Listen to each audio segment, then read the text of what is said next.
You're welcome back to Channel Sport this morning. Our guest has joined us now, Kayode Ahmed, our sports journalist, analyst, is in the building. And good morning, Kayode. It's great to have you on the show. Yeah, great to be back on the show. It's interesting to see you have a smile on your face, and despite what happened last night. Life goes on.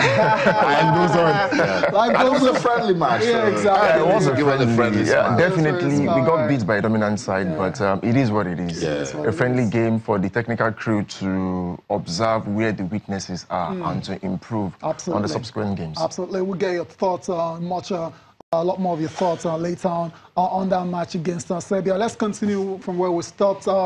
Before we went on the break, the NBA National Basketball Association, I was talking about the matchup between the Warriors and the Pacers, and the Warriors injury plagued at the moment, and they lost against the Pacers. Elsewhere, the Cavs faced off against the Miami Heat, and whenever these two sides meet, it's always about LeBron James and Dwayne Wade, close friends. LeBron and Wade tried to play together in the Cavs. It didn't work out. They went back to Miami, and they're starting to, pick up again. The Heat are winning this one, 98-79. Very, very easy win for Miami. We also action between the Milwaukee Bucks and the Clippers. That one ended 105-98 in favor of Los Angeles. Tobias Harris scoring 19 points. DeAndre Jordan recording a double-double in that particular victory. And last but not the least, the Blazers and the Pelicans. What a matchup this one was. The Blazers emerging victorious, 107-103. Remember, the Blazers have Nigeria's own Al-Farouq Aminu. Is going to go to the playoffs and is one of those teams to really watch out for. But this particular game was a tale of two superstars. For the Blazers, you have Damian Lillard. Kayode, I'll come to you to that guy in a bit. And on the other side, you have Anthony Davis, and they both showed out on the night. Tried to lead the teams to victories, to a victory. But was Damian Lillard that won the battle and won the war. He scored 41 points and grabbed 9 rebounds and dished out 6 assists on the night. While Anthony Davis, the Brow, scored 36 points, grabbed 14 rebounds. And recorded 4 assists. So Damian Lillard winning the battle, winning the war. Kayode, you know a bit of basketball, a lot of basketball as well too. The playoffs is around the corner. You're seeing teams like Portland, Rockets, Toronto. Are you starting to think that perhaps we might get a different final than we've seen in the last couple of years, where it's just been the Cavs taking on the Golden State Warriors? Is it going to be different anytime this time around? Well, it's quite possible. Looking at the Western Conference, we have the duo of Houston Rockets and the Golden State Warriors, who have already secured their playoff spot.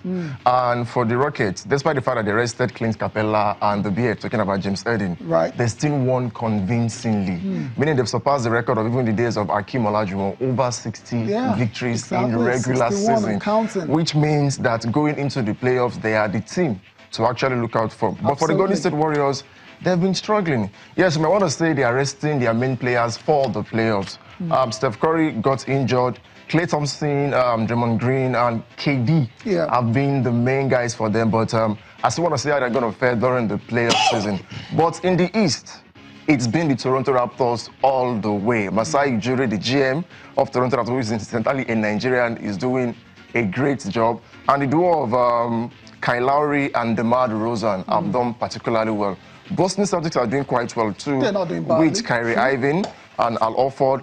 And for Cleveland Cavaliers, beyond King James and Larry Nance Jr., which other key player can you lay claim to? Kevin Love. And Kevin Love, well, he just got back from injury. He's playing well already. And I'm somewhat curious as to how they will cope in the playoffs, because it's just LeBron James, and beyond LeBron James, you need your other support cast to come through for you in the playoffs. Seasons past, 2 seasons ago, last season, they had Kyrie Irving, but now it's just LeBron James. Do not forget that they let go of Dwayne Wade back to Miami Heat. This man returned to Minnesota Timberwolves, talking about the man that won the MVP in 2012 for Chicago Bulls. Derrick Rose. Yeah. He went in the starting roles. And beyond LeBron James, which other game player can you look forward to? It seems you're not rating Kevin Love, you're not rating George Hill. You have J.R. Smith. J.R. Smith, these are all guys that know. I understand, but are they A-game players? When How push comes to shove? they are playing? No, when push comes to shove. That's why they need to step up. They will. They need to, but but the big guys are not when doing it, LeBron so- James is not having a stellar performance, can they actually live up to the billing? That remains to be seen. Just quickly before we move on now, let's round off on the NBA. I mean, like, who's going to play in the finals? In the finals, I would say the Houston Rockets. Wow. And the Boston Celtics. Wow. That's the end of that's the end of the Cavs and the Warriors. Okay.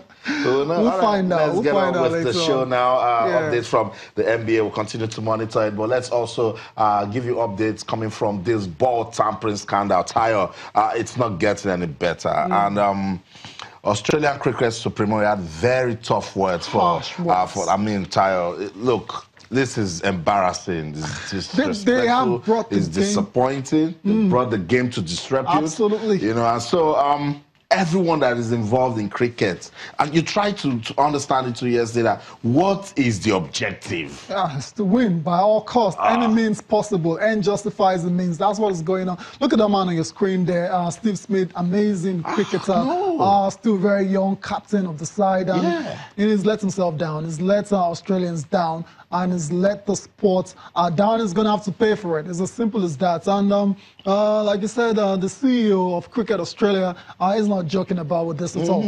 And so the trio of captain Steve Smith, who by the way is no longer the captain, the vice captain David Warner, and of course the guy that brought out everything, maybe didn't execute the he dropped the ball. He dropped the ball, literally. You know, so I'm kind of Tayo was trying to let me understand yesterday. I've seen this thing everywhere. We've seen it in boxing, we've seen it in cycling, swimming. We fight doping issues every now and then, but manipulation such as this just makes you ask questions. Ball tampering from the horses.